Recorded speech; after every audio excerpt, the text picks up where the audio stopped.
A palavra de Deus é para nos ensinar.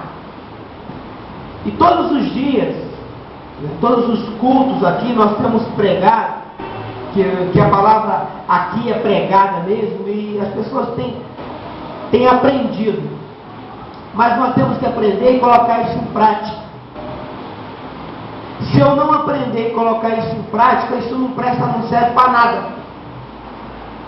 Se isso não fizer parte da minha vida, não adianta eu vir aqui e ouvir. Porque vai entrar pelo ouvido e sair por outro.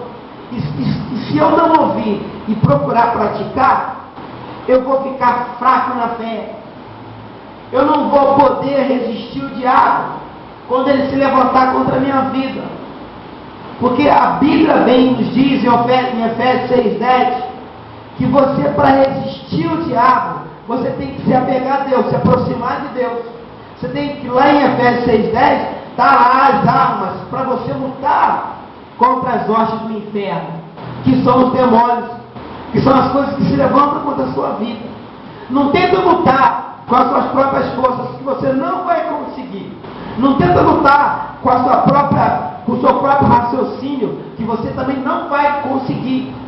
Porque o seu raciocínio é limitado. O seu raciocínio é limitado. O diabo ele vai te limitando aos poucos. Eu quero contar para vocês que ontem eu estava lendo. Foi ontem? Não, anteontem. Eu estava lendo sobre a paca.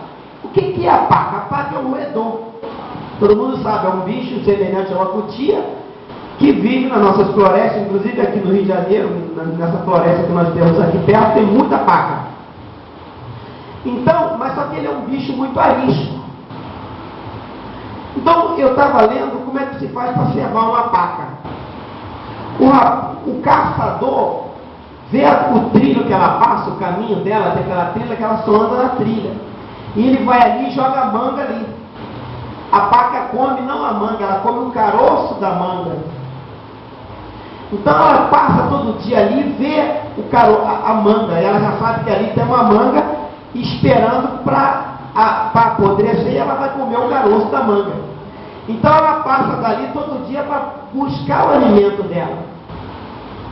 Só que quando a manga apodrece e fica no caroço, ela vem até ali, e pega aquele caroço e leva para a toca dela e come. O caçador, sabendo disso, ele não joga mais a manga, ele joga o caroço da manga ali. E a paca vem e pega. Só que passando os tempos, ela esquece que dali para lá existe um outro mundo, que existem outras coisas. E o que acontece? Ela para ali e come ali. E aí, antes ela escutava um barulhinho, ela ficava preocupada. Agora ela se acostumou com a comida fácil. E é o caçador fazendo isso. Antes ela pegava o caroço e levava para a toca dela. Agora ela pega e come ali, o alimento ali. Que ela não precisa mais se preocupar. E até que o caçador se prepara e atira nela e mata ela. Assim também é a vida do cristão.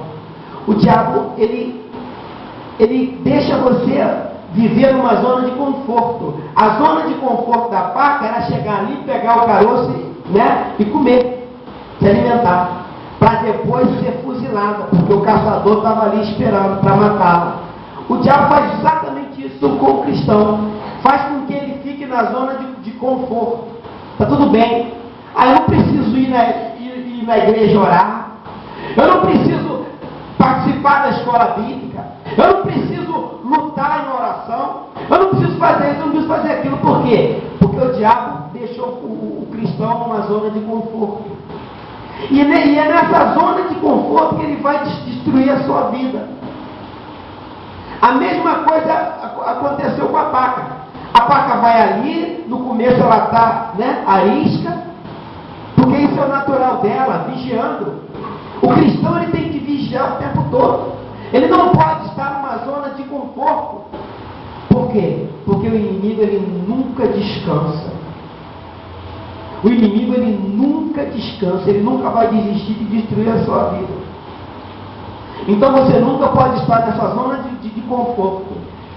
Porque o inimigo ele está trazendo você, está cevando você, para que ele possa te destruir. Então não dê tempo para ele. Continue lutando, continue orando, continue clamando ao Senhor, continue estudando a palavra, para que o inimigo não venha te pegar. Amém? Glória a Deus. Essa é a parábola da faca. É interessante, né? Vamos no livro de Coríntios, no versículo 1, diz assim: ouça algum de vós, tendo algum negócio contra outro, ir a juízo perante os injustos e não perante os santos. Irmãos, não adianta, se você tiver alguma pendência, não adianta você buscar conselho no mundo. Tem crente querendo buscar conselho de amigo de trabalho que nem é crente. Tem crente querendo buscar no mundo amigo de escola. Não, a minha amiga de escola é muito boazinha, ela vai me dar um conselho. Não adianta, irmão. Quem vai te aconselhar é a palavra de Deus, irmão. É a palavra de Deus. Por isso que Deus, quando o povo era levado cativo, ele deixava que fosse um profeta no meio da multidão. Para quê? Para que através daquele profeta ele pudesse aconselhar aquelas pessoas. Para que através daquele profeta Deus continuasse falando, Deus continuasse exortando as pessoas, advertindo as pessoas acerca das coisas que estão acontecendo. Então, quando eu estou com um problema, eu tenho que vir à casa do Senhor para ouvir a palavra. Se eu tiver algum irmão que eu confie nele, eu vou conversar com esse irmão, chamar o pastor, que tem que ser pastor, porque todo pastor tem que ter gabinete, tem que aconselhar as ovelhas. É conversar com o pastor, é você confiar no pastor. Eu confiei nos meus pastores. Eu fui bem aconselhado, a honra e glória do nome do Senhor. Por quê? Quando eu decidi a me converter ao Evangelho, ao Senhor Jesus, eu tenho que aceitar as regras impostas pela palavra de Deus, que é confiar. Porque se você não confia num homem de Deus, numa mulher de Deus, você vai confiar no mundo. O que uma pessoa do mundo vai poder aconselhar você? O quê? E nada, irmão. Porque o mundo funciona para satisfazer o próprio desejo dele. Quando você chega numa igreja que o seu marido é infiel, o que a igreja faz? Vamos orar pela sua família, vamos orar pelo seu esposo, para resgatar o seu esposo. Quando você chega no mundo e vai falar isso com uma amiga, para uma pessoa, ou a esposa infiel vai falar com um amigo, quem vai falar? Arranja outra. Faz a mesma coisa. Paga na mesma moeda. É assim que funciona o mundo, irmãos. A Bíblia diz que o mundo jaz no maligno. As coisas do mundo estão assim. O diabo domina isso tudo. Você tem que buscar a palavra de Deus. Olha só no versículo 2. Não sabeis vós que os santos vão que julgar o mundo? Ora, se o mundo deve ser julgado por vós, sois porventura indignos de julgar as coisas mínimas. Se nós vamos julgar esse mundo, irmão, será que nós não podemos julgar as coisas que acontecem entre nós? Será que você não tem capacidade para isso, ó filho de Deus, ó servo de Deus, ó servo de Deus, de julgar as coisas mínimas que acontecem aqui? Sim, podemos? Podemos sim, porque isso foi autorizado pelo Senhor Jesus. No 3, não sabeis vós que havemos de julgar os anjos, quanto mais as coisas pertencentes a essa vida. Aqueles anjos que caíram, que são demônios, vão ser julgados. Sabe por quem? Por nós também, a Bíblia está dizendo aqui. Quem são os santos aqui que a Bíblia fala? Não é aquele que os incrédulos aí se ajoelham diante dele, não. Esses santos São aqueles que foram lavados e remidos pelo sangue de Jesus. Você pode dar glória? Aqueles que foram comprados pelo precioso sangue de Jesus. Esses são os santos. E você faz parte. Amém? Você pode dar glória? Você faz parte. Você foi santificado, irmão. Mas pastor, eu cometi um erro. Mas o sangue de Jesus está te cobrindo, amém? O sangue de Jesus está te purificando, amém? Porque a Bíblia diz que se você se arrependeu dos seus erros, dos seus pecados e pediu perdão, Deus é fiel e justo para lhe perdoar de todos os pecados e o sangue de Jesus te purificar. Quem te purifica é o sangue de Jesus, amém? Então não aceite a acusação infâmia do inferno contra a sua vida. Não aceite. Olha só no 4. Então, se tiveres negócio e juízo pertencentes a esta vida, pondes na cadeira aos que são de menos estima na igreja. No 5. Para vos envergonhar, o digo: não há, pois, entre vós sábios, nem mesmo um que possa julgar entre seus irmãos? Eu não tenho que pegar ninguém aqui e humilhar ninguém não, porque cometeu um erro. Mas eu posso chamar ele no gabinete e conversar com ele. Como eu faço sempre isso, falo: meu irmão, você não está bem. Tem algo de errado acontecendo com você. O que houve? Tem irmão aqui que sabe até quando eu olho, eu falo: não vem não, pastor. Ele está acostumado comigo. Mas é verdade, irmão. A Bíblia diz que Deus corrige aquele que ama. E o pastor também vai corrigir aquele que ama. Eu sempre falei, quando um pastor deixa de corrigir um irmão, é porque ele já não quer mais pelejar com esse irmão. Exatamente isso. Quando um pastor deixa de corrigir, é porque ele deixa, está na mão de Deus.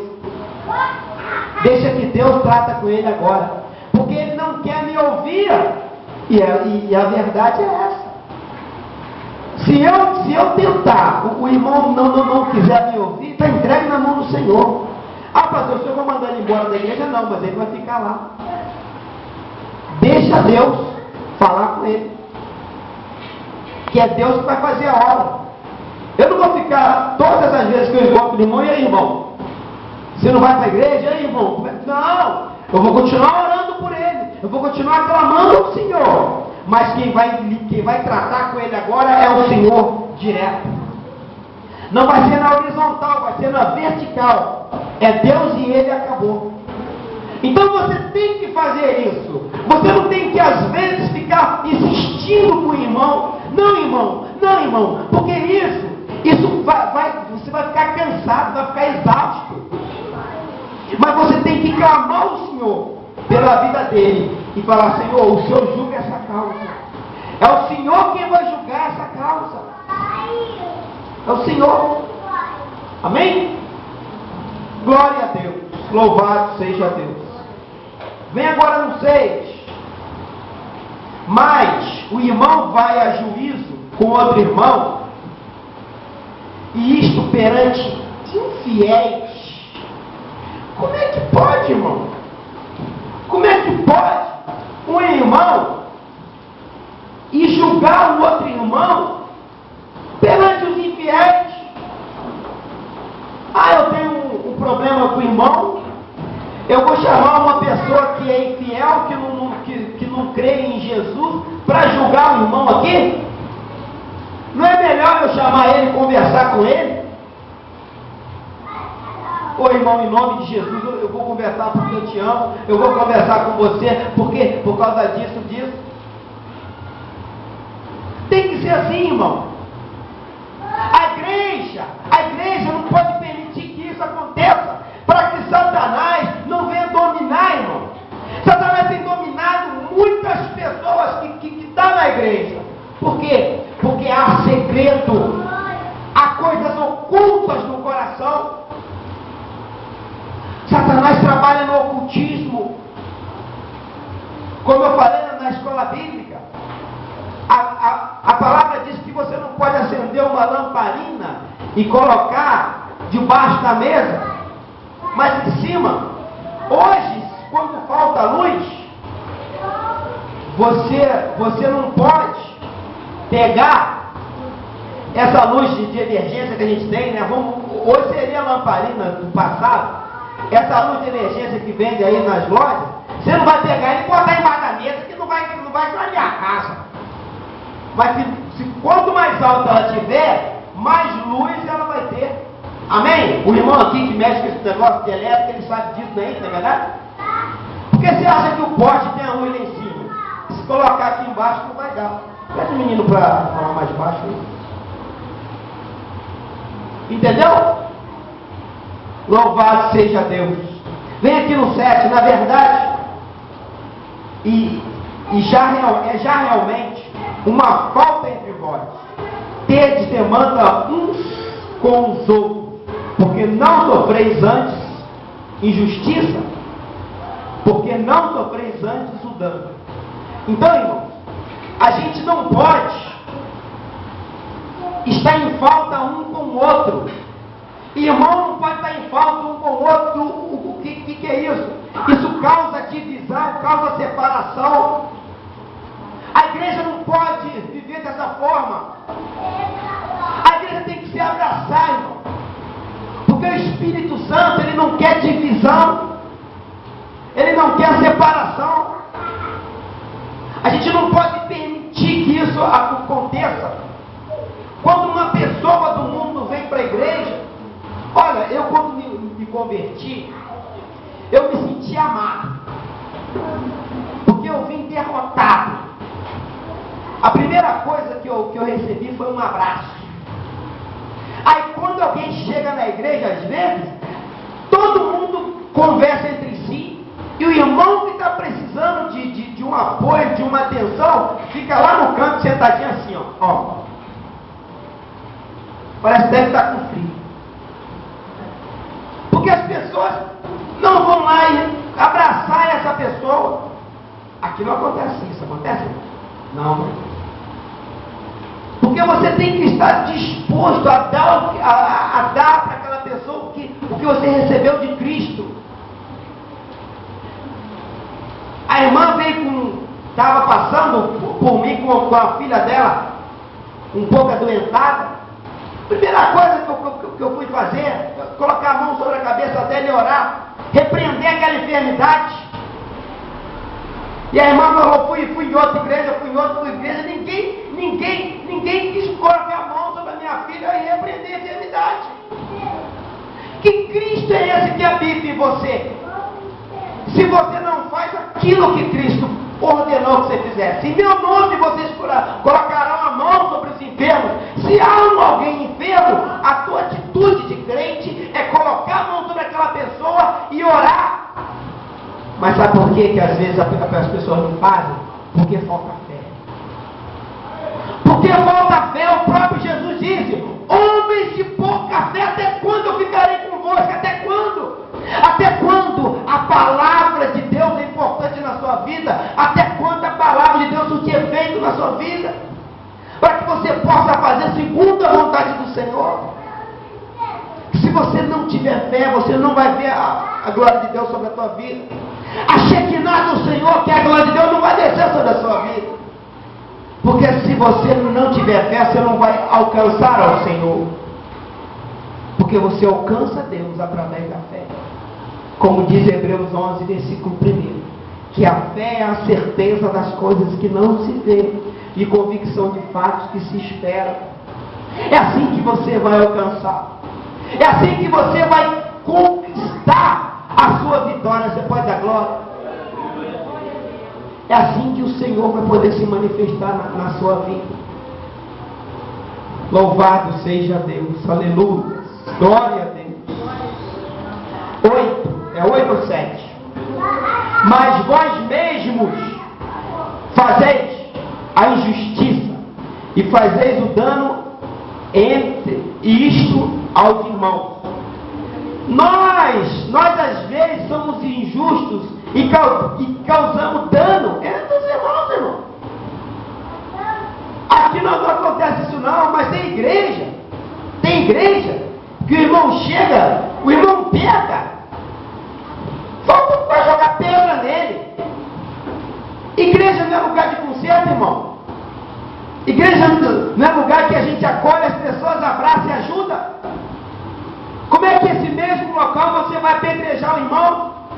Você vai julgar o irmão?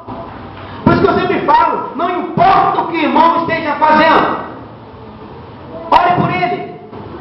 E se ele se arrepender e vier te pedir perdão, dê um abraço, um beijo nele e diga: Jesus te ama, eu também.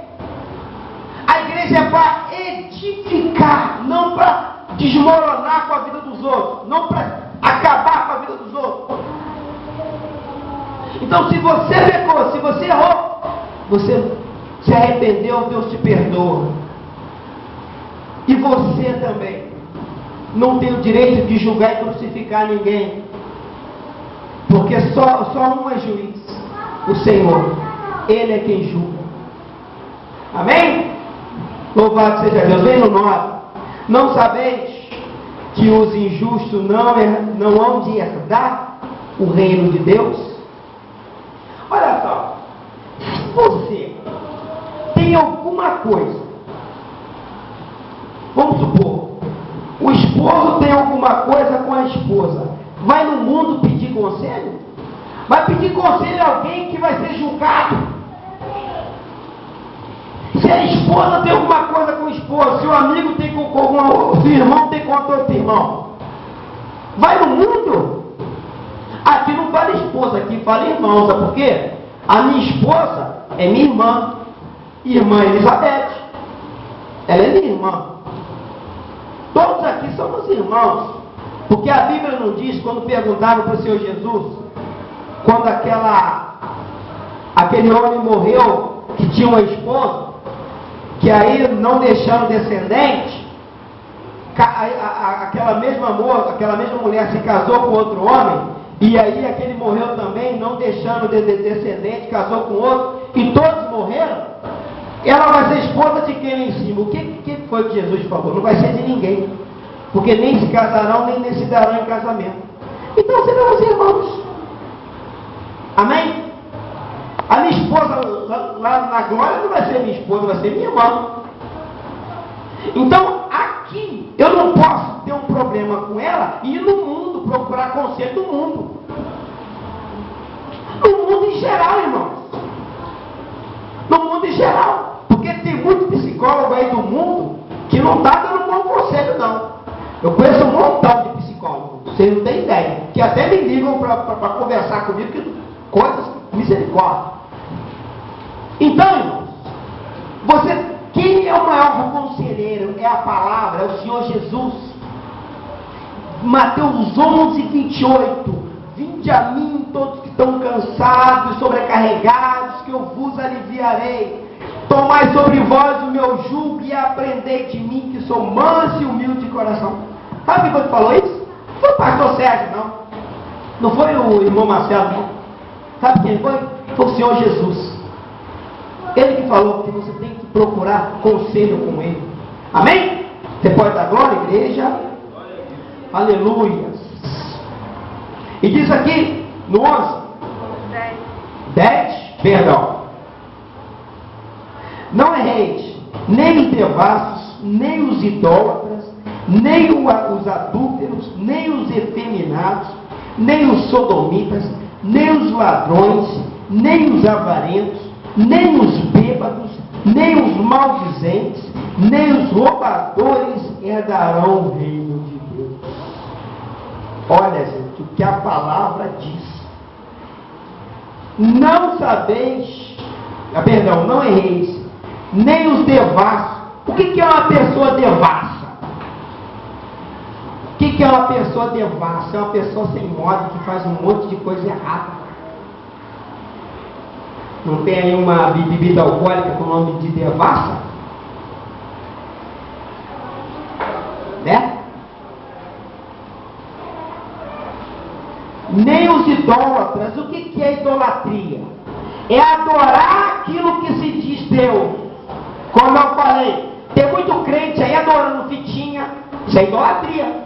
Tem muito crente aí adorando rosa. Isso é idolatria. Tem muito crente adorando um copo d'água. Isso é idolatria. Tem muito crente aí se colocando de joelho perante aquela arca, né? A arca da aliança. Isso é idolatria. A minha esposa, essa semana, viu um anúncio aí de mel, né? Mel para adoçar a sua vida amarga, não é isso? A vida amarga, é isso? Curar a vida de depressão. Mel para curar a vida amarga. Isso é macumba, isso é idolatria. Como é que um crente vai num local desse que se diz igreja, pegar um mel para adoçar a tua? Misericórdia, irmão. Quem adoça é a palavra de Deus, irmão. Quem vai adoçar a sua vida, a palavra de Deus, o mel é o leite doce, é uma beleza. Você vai beber, mas é só carne. Se tiver na carne, vai ser uma beleza. Mas se tiver em espírito, irmão, só a glória de Deus, só a Shekinah do Senhor descendo sobre a sua vida, para adoçar a sua vida, amém? Você pode dar glória? Vamos continuar. Nem os adúlteros. O que é adultério? Um adultério é mudar a forma original, amém? Tudo aquilo que mudou da forma original é um adultério. Tem muita gente muito crente que acha que adultério é só no casamento. Mas tem muito crente adulterando a palavra de Deus. É um adúltero. Porque coloca ali, escreve os livrinhos de autoajuda dele, segundo o entendimento dele, e está adulterando a palavra de Deus. Nada pode ser mudado. Jesus falou, nem um tio. Tudo tem que ser lido e cumprido, irmãos. Não permita que Satanás te iluda com coisas fáceis, com situação fácil, que é isso que ele tenta fazer. E olha só, vamos continuar. Nem os adúlteros, nem os efeminados, né? Eu posso ir preso, mas eu prego. Eu não tenho medo de falar, não. A Bíblia está dizendo que nem os efeminados, quem tem espírito, né? Espírito de efeminado, o que é isso? Homossexualismo. A Bíblia está dizendo que não vai herdar o reino de Deus. Mas isso não é pregado. Inclusive tem igreja que se diz igreja de dois homens casados aí. Onde é que está a palavra de Deus nisso? Acho que Deus está apoiando um negócio desse? Não está. Deus não ama a pessoa não que ele pratica, não que ele faz. Aquela mulher que foi pega em adultério, Jesus ele perdoou sim, mas ele disse para ela, qual foi a advertência que ele deu para ela? Vá e continue pecando? Não vai, não peques mais. Foi o não peques mais. Você errou, peça perdão, ele vai te perdoar, mas não faça mais. Ainda no 10, nem os sodomitas. O que quer dizer sodomia, irmão? Sexo desordenado. Tem crente que acha que pode fazer sexo de qualquer maneira. Sexo desordenado quer dizer sodomia. Isso vem de Sodoma. Então o crente tem que tomar cuidado com isso. Vigiar, irmão. Nem os ladrões. Cuidado, irmão. Ladrão não é só aquele que enfia a mão no seu bolso e pega de você, não. Tem muita gente aí roubando da fragilidade das pessoas. Rouba a sua vida, rouba a sua liberdade, rouba a sua paz. Esses não herdarão o reino de Deus, não. Vamos continuar, né? Os bêbados. Tem muito crente aí bebendo, né? Tem muito crente, não, Jesus, ele chegou com vinho, eu vou beber também. Mas ali está escrito aí, o bêbado. Nem os bêbados. nem os maldizentes. Esse pessoal que fica fazendo fofoca com a vida dos outros. Tem muito crente fofoqueiro. Tem que parar com isso. Está aí, ó. Nem os roubadores herdarão o reino de Deus. Então, irmão, nós temos que vigiar o tempo todo. Não temos que fazer igual a paca. A paca é fácil o inimigo pegar ela. O crente não pode ser assim. A palavra de Deus diz que nós temos que ser simples como a pomba, mas prudente como a serpente. Quero ver se você chega na serpente e bota a mão nela. Não bota nada. Ela te morde logo. Porque ela é prudente. Ela é prudente. Seja simples, mas prudente. Não vai por qualquer conto de carochinha, não. Por qualquer conversa de certa Lourenço que está por aí, não. Ah, mas eu vi que eu me arrepiei. Se arrepiou é carne, irmão. Que Deus não é emoção, não. Deus é aqui, ó. É a verdade, é a palavra. Vamos continuar, irmãos. 11. E o que alguns têm sido, mais a vez sido levados, mais a vez sido santificados, mais a vez sido justificados, em nome do Senhor Jesus e pelo Espírito do nosso Deus. Então você foi justificado em nome de Jesus. Você deve ter uma vida diferente, cristão. Você não deve tentar ter uma vida como tinha no passado. A sua vida agora é outra. Porque você fez uma aliança com Cristo. Aliança não tem emenda. Aqui, ó, a minha aliança não tem emenda. A minha aliança não tem emenda, não tem como partir. E quando você volta a sonhar, a pensar nas coisas que você fazia no passado, você não tem aliança nenhuma com Deus. Uma aliança é como se fosse um casamento, irmão. É um casamento. Quando você se casa, que você é solteiro, você tem que deixar a vida de solteiro, não é isso? Você tem que viver outra identidade. Uma identidade sua agora é de casado, amém? A igreja está entendendo? Diz amém. E se você quiser viver uma vida de solteiro estando casado, você não casou. Simplesmente você não casou. Todo aquele juramento que você fez ali foi mentiroso. Você mentiu. Então, quando você confessou o Senhor Jesus Cristo como seu único suficiente Salvador, você fez uma aliança. E partindo desse princípio, você tem que seguir a palavra. Porque na mesma forma que um casamento lhe impõe regras, antes eu era solteiro, eu podia sair, dormir fora de casa, porque eu não devia satisfação a ninguém, amém? Hoje eu sou casado, eu devo satisfação a minha esposa, mas se der satisfação à esposa, é claro, porque isso é regra que tem um casamento. Antes eu não tinha que me preocupar em pagar as contas e manter a casa. Hoje sim, por quê? Porque isso são as regras de um casamento. Antes eu poderia ter uma namorada e não deu certo, eu terminava, ia com outra, tentava com outra. Amém? Eu era solteiro. Hoje eu tenho que ser fiel à minha esposa. O que Deus uniu, jamais o homem separe. Então, essas são regras que impõem o casamento. E da mesma forma, quando você se une a Cristo, você tem uma aliança com Ele. Você se aliançou com Jesus. Não permita que o mundo, não permita que o inferno faça com que você quebre essa aliança. Porque o inferno vai tentar te oferecer coisas para que você venha quebrar essa aliança. E olha só, 12. Todas as coisas me são lícitas, mas nem todas as coisas convêm. Todas as coisas me são lícitas, mas eu não me deixarei dominar por nenhuma.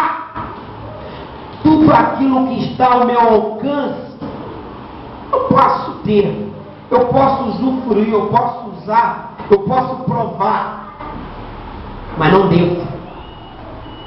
Eu tenho que ver se eu posso ou não, como cristão, como um servo, como uma serva do Deus Altíssimo.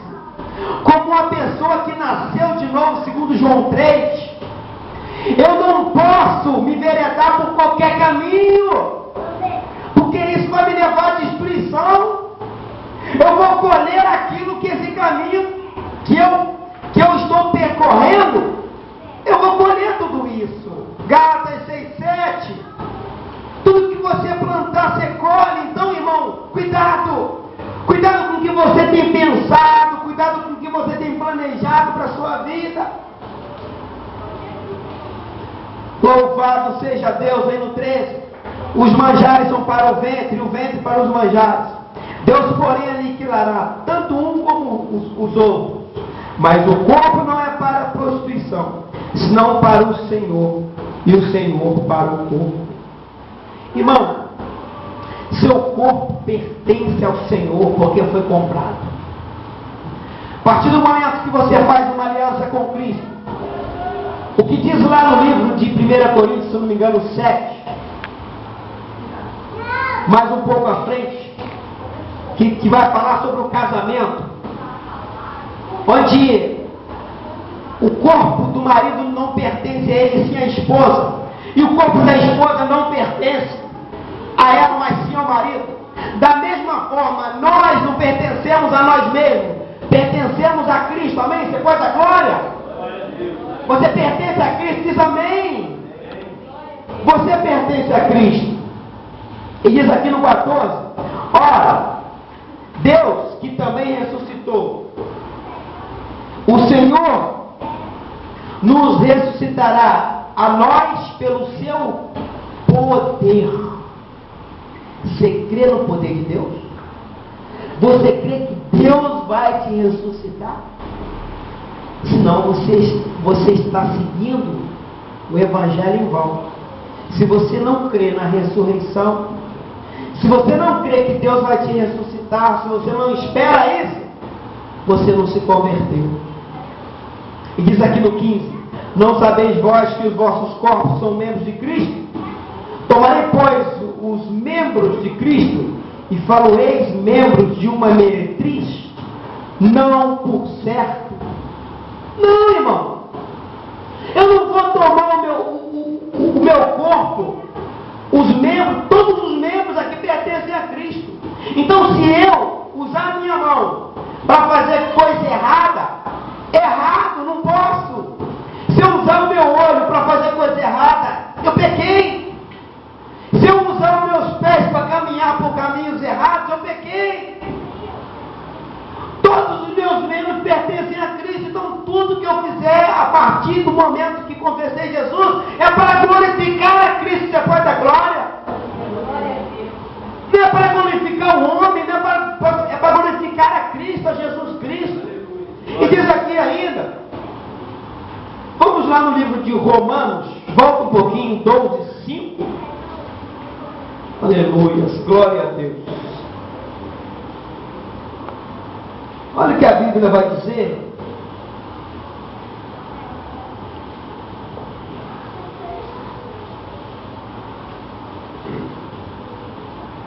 Olha o que a Bíblia vai dizer. Não, vem no 12:2.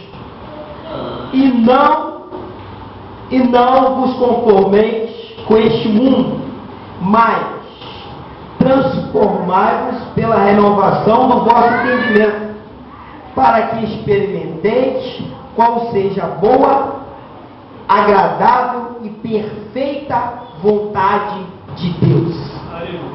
Não, você não deve se conformar com as coisas desse mundo, mas você deve, olha só, mas qual seja a boa, agradável e perfeita vontade de Deus. A vontade de Deus tem que estar sobre a tua vida.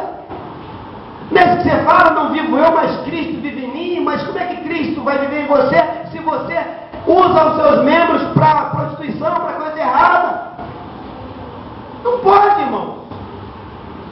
Olha no 16, ou não sabeis que o que se ajunta com a meretriz faz um corpo com ela? porque serão disso dois, uma só carne. Não serão dois, mas uma só carne. Então quando você se ajunta, irmão, com a prostituição, com o pecado, você está em pecado. Ah, não, eu sou crente, mas hoje eu estou em pecado, amanhã eu sou crente. Não, você não tem conversa. Ou você é ou você não é, irmão. Ou você se converteu ou você não se converteu. Ou você tomou a posição dentro do Senhor ou não tomou. Ué, que negócio é esse? Olha só, 17. Mas o que se ajunta com o Senhor é um mesmo Espírito. Quem se ajuda com o Senhor é o mesmo Espírito. O Espírito Santo está sobre a sua vida. Você pode dar glória? Aleluia! Glória a Deus! 18. Fugir da prostituição. Todo pecado que o homem comete é fora do corpo, mas o que se prostitui peca contra o seu próprio corpo. Aí aqui a Bíblia vai dizer de uma prostituição que é espiritual. Porque há pecado no corpo e há pecado no espírito. É acreditar que algo é divino sem ser, irmão. Colocar sua força, a sua fé naquilo que não é de Deus. Não, você vem aqui hoje, você vai pegar como é que aquele negócio, né? Aquele tal o mel, para adoçar sua amargura. Isso aí é ser muito cara de pau falar um negócio desse. E dentro de uma igreja. Ah, pastor, só fala isso, eu falo. Falo. Porque a palavra de Deus não é assim. Olha só, no 19. Ou não sabeis que o vosso corpo é templo do Espírito Santo, que habita em vós, proveniente de Deus, e que não sois de vós mesmos? Aí, ó, mais uma vez a Bíblia vai dizer que o seu corpo é o templo do Espírito Santo. Você acha que o Espírito Santo, sendo santo, vai habitar num corpo cheio de imundícia? Vai habitar? Mas não vai mesmo. O Espírito Santo, sendo santo, ele vai habitar em local que está limpo. Por isso que é necessário você nascer de novo, para que o Espírito Santo venha sobre a sua vida, para que o Espírito Santo faça morada em você, porque você é o templo do Espírito Santo. Você pode dar glória? O templo do Espírito Santo não é aquela casinha que nego bota aquele pombinho simbolizando o Espírito Santo, não. O Espírito Santo não é pombo, não. Ele é o próprio Deus. É Pai, Filho e Espírito Santo.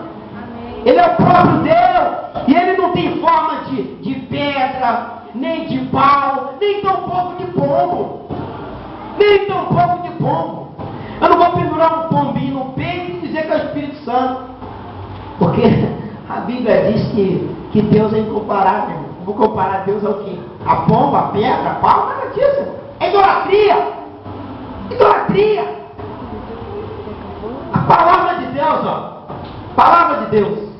Ela que vai te sustentar. Ela que tem que estar no seu coração. Guardei a tua palavra no meu coração para não pecar contra ti. Medita na palavra de Deus de dia e de noite. Pois será como árvore plantada junto à corrente de água. Seja assim. Seja um cristão. E olha só, irmãos, vamos continuar. Agora é o 20, é isso? Porque fostes comprados por bom preço. Glorificai, pois, a Deus no vosso corpo e no vosso espírito, os quais pertencem a Deus. Glorifique a Deus no seu corpo e no seu espírito. O que quer dizer isso? Glorifique a Deus no seu corpo e no seu espírito. Quais são as atitudes? Orando, buscando ao Senhor. Porque tanto o seu corpo como o seu espírito pertence a Deus. Amém, igreja? Você pode dar glória? Louvado seja Deus, irmãos. Vamos